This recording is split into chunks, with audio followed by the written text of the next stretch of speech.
minority groups, immigrants, while behind the scenes, political elites and corporate giants, they grow richer, more powerful, less accountable, more influential. I have here a survey by Oxfam Global Inequality. It says the richest 1% in the world, they are now controlling more than 60% of the global wealth. Meanwhile, half of the global population is now living at less than $6 a day, facing the rising inflation, stagnating wages, and diminishing public services. At the same time, legitimacy of democracy and democratic institutions, it is declining at an alarming pace. I have one more poll. It says that over 60% of Europeans, they now distrust their parliaments, their courts, their electoral systems. In some countries, even basic democratic norms such as media independence, judicial impartiality, civil liberties, all these norms, they have eroded under populist rule.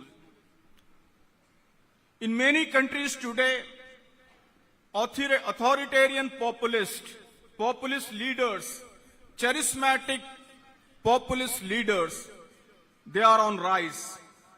They combine ethno-nationalistic pride, religious majoritarianism, and anti-immigrant sentiments, and forge deep ties with corporate empires and media giants. Yes, elections, they are being regularly held. No doubt elections are being held. But they are no level playing field. Certain groups, they are having clear advantage. Legislations, definitely they are passed in parliaments, in legislatures, but without real debate. They are often dictated, not discussed. Courts, they still function, but justice is selective.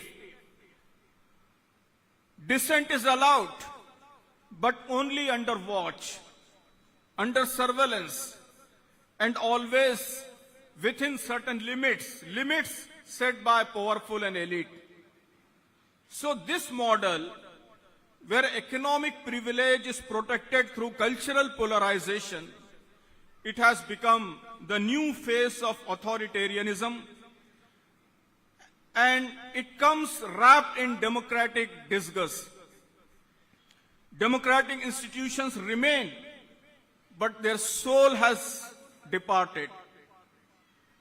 We have long considered military coup and dictatorship as the greatest threat to democracy. But today, it is not coups or dictatorship that is the main enemy of democracy, but populist electioneering. It has emerged as the most potent enemy of democracy. It is proving dangerously effective in uprooting the cherished values of democracy, freedom, equality, accountability, truth, and all such values. So a civilization that once claimed to uphold liberty and justice, it now looks more and more like a fortress of fear, greed, and repression. But this crisis has a brighter side also. This collapse carried within it the seeds of a renewal. Inna ezamal jazai ma ezamil balai. Hadith says, great rewards, great achievements, great opportunities, they are always associated with great tribulations. Big challenges, they always bring big opportunities. So as the ethical legitimacy of the dominant global order declines, a window opens for alternative paradigms, rooted not in fear and profit, but in justice, qist, in compassion, rahma, balance, vasatiyya, and accountability, shura. The world is not just in need of another power, it is in need of a moral compass. As global inequality deepens, as hate becomes policy, and as truth is silenced by power, it is only a civilization founded on the values of justice, on the values of equality, on the values of true obedience to Almighty Allah. Only such civilization and spiritual grounding is something that can offer true hope for humanity. So, dear audience, this is the time not to replicate the world that is crumbling, but to reimagine the world that must rise from its ashes. The moral bankruptcy through which the whole world is passing through now, it's an opportunity. Islam offers an alternative, a civilization rooted in qist, rahma, musawat, shura. So, this is something that we all have the responsibility to present to the world. Let me remind all of you something about an issue which is very dear to all of us. The issue of our Palestinian brothers and sisters. Nowhere this moral clarity is more vivid than in Gaza. Since October 7, 2023, it is now almost 2 years, over 41,000 Palestinians, they have sacrificed their lives. 70% of them are women and children. And these sacrifices, this is for a better world order only. The world no longer whispers. It calls whatever is going on in Gaza. The whole world is unanimous now in calling it a genocide. Gaza has shattered illusions. It has exposed the hypocrisy and double standards of world powers. The high-sounding words, dignity, democracy, human rights, they all now lie disrobed and disgraced.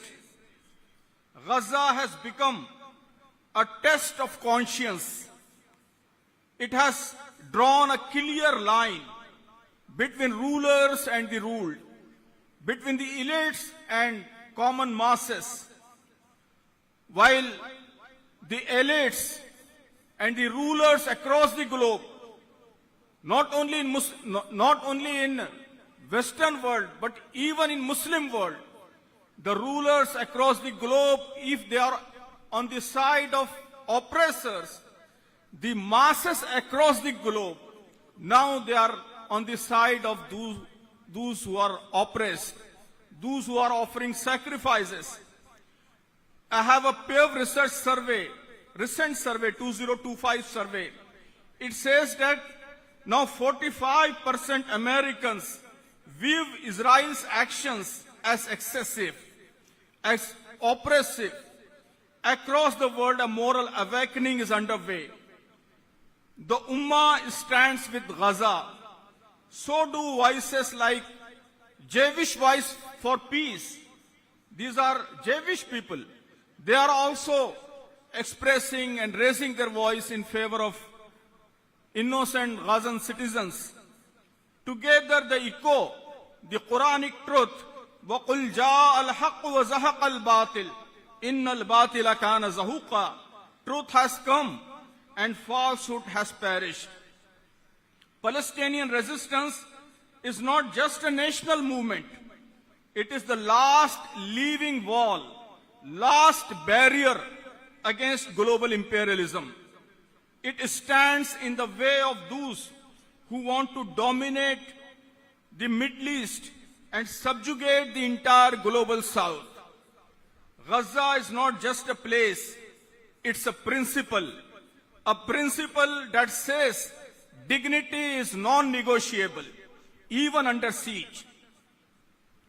So we must remember what Gaza has done. Gaza has stood as a living barrier to the imperialist and capitalist aggression against the entire global South. Gaza has exposed the double standards of the so-called champions of freedom, those who speak of peace, but fund bombs, who condemn terror but support apartheid, who invade in the name of human rights and leave behind ruins. Gaza has sparked a global wave of awareness, a new sympathy for the oppressed, a new resistance to colonialism, a new resistance to apartheid, a new resistance to expansionism, a new resistance to all capitalist designs. Along with Gaza, we should also remember Iran. Iran's defiance of US hegemony exemplifies the potentials of the third world countries to resist Western dominance. And this will definitely accelerate the resistance across the globe. Despite over 1,500 US sanctions imposed since 1979, Iran's economy grew by 4.2%. And it has helped in the emergence of a new multipolar world, driven by powers like China, Russia, India, and others who challenge US dominance. The US share of global GDP has declined from 24% in 2000 to 15% in 2024. Economic fragmentation, driven by sanctions and trade wars, has empowered the global South. So all these things, they are creating an opportunity for a civilizational shift, a shift towards more humane, more just values represented by Islam. But dear friends, we must look at other side also. Unfortunately, Muslim Ummah is not in a position to avail these opportunities. Let us have a brief overview of where the Muslim Ummah is standing today. The Muslim Ummah today finds itself pushed into the margins of global politics, economy, and intellectual leadership. We have 57 Muslim majority countries. It is said that OIC, the Organization of Islamic Countries, it is the largest multinational body after the United Nations itself. 1.9 billion Muslims, they are living on this planet. 25% of global population. Expected to reach 30% by 2050. They are spread across all continents. 8% in Europe. Over 70% of world's oil and 50% of natural gas reserves, they lie in Muslim lands. Countries like Qatar, UAE, they are among world's wealthiest nations per capita. 6 out of 7 of the world's critical maritime checkpoints, they lie in Muslim lands.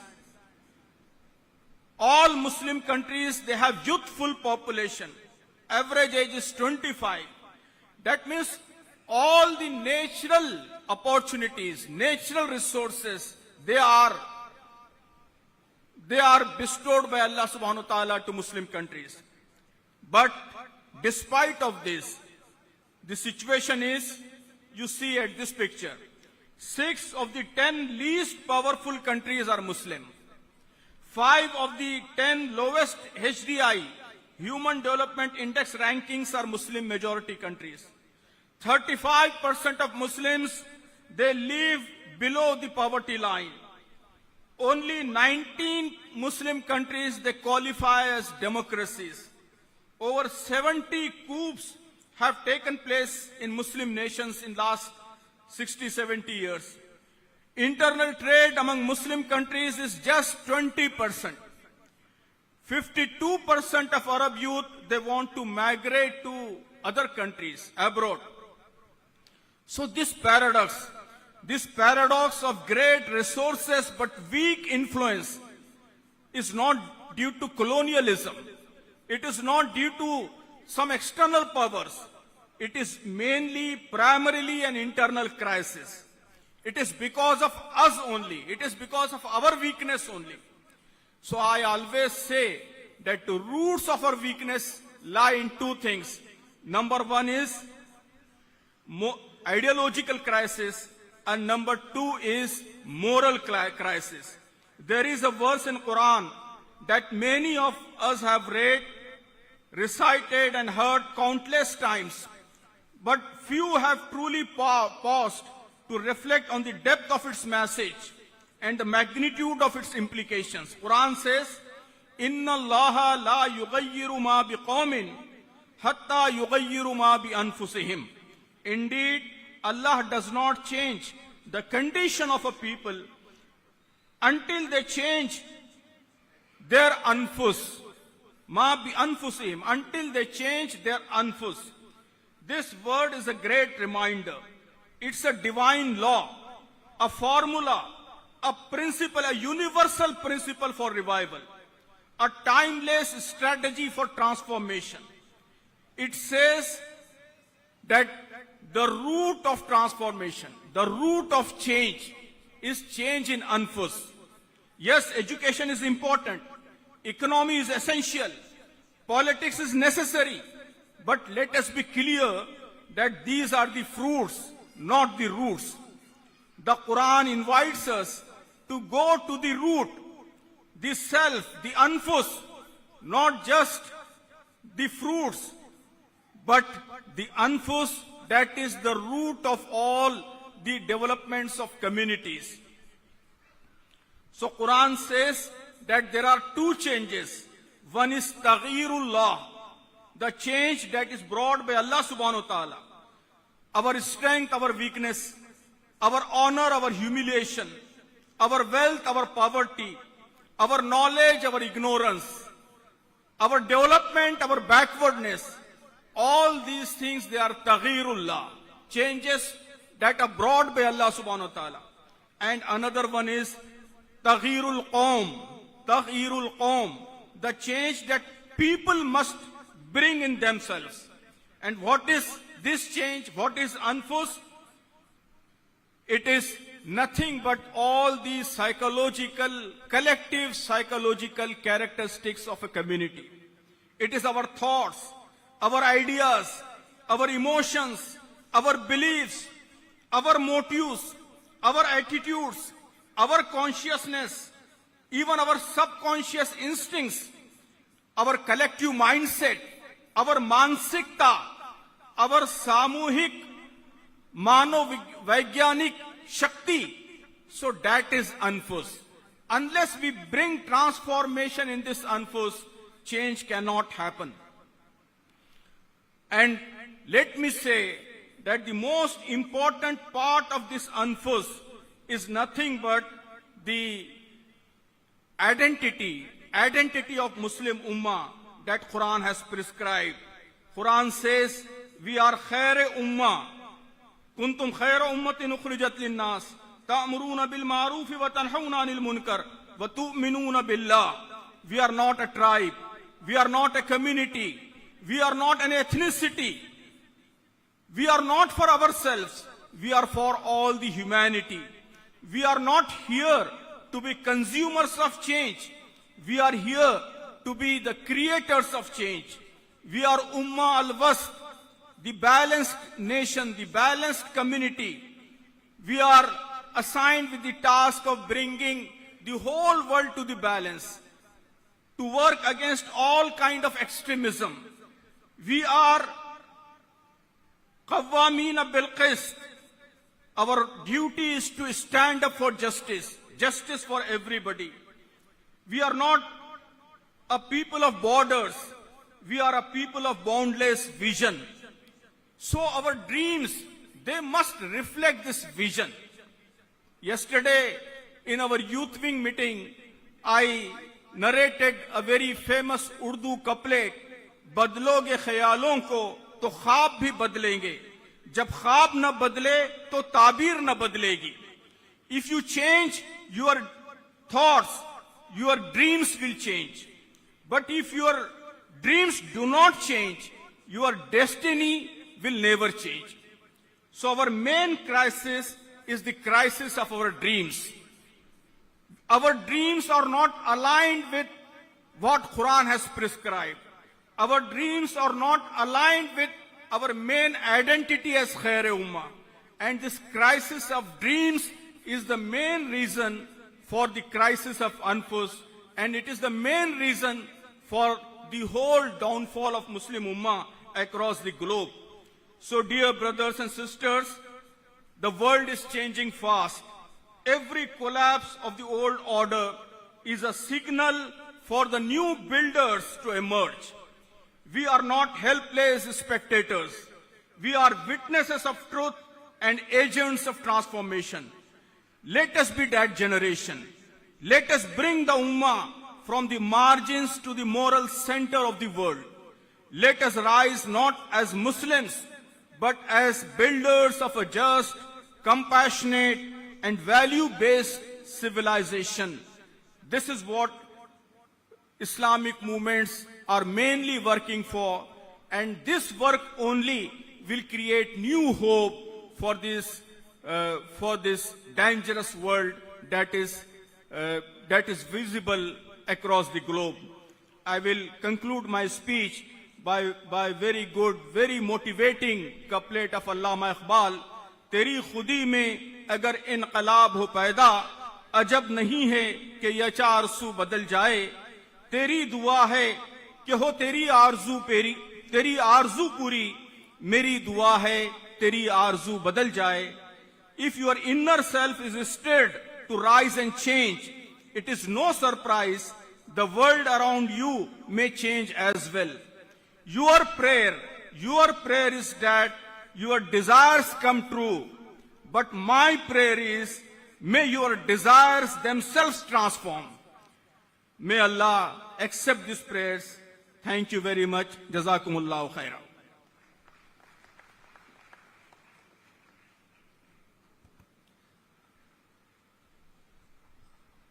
ബഹുമാന്യനായ അഖിലേന്ത്യാ അമീർ അവർകൾക്ക് ജമാഅത്തെ ഇസ്ലാമി